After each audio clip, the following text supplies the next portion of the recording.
Friends అందరికీ good evening. నేను ఒక చిన్న పాట పాడాలనుకుంటున్నాను. మీకు నచ్చితే సబ్స్క్రైబ్ చేయండి.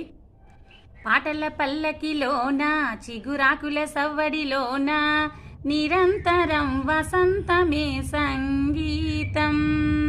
పాటల పల్లకిలోన చిగురాకుల సవ్వడిలోన నిరంతరం వసంతమే సంగీతం. గుప్పెడు గుండెలలోన గుడి గంటల సవ్వడిలోన ప్రతిక్షణం స్వరాచనే సంగీతం. కలలాంటి జీవితాన నిజమైన హాయి రాగం, ఎన్నెల్లోన గోదారల్లే పొంగే సంగీతం. పాటల పల్లకిలోన చిగురాకుల సవ్వడిలోన నిరంతరం వసంతమే సంగీతం. పాట నచ్చితే లైక్ చేయండి, షేర్ చేయండి, సబ్స్క్రైబ్ చేయండి. అలాగే వేరే పాట కోసం కామెంట్ చేయండి.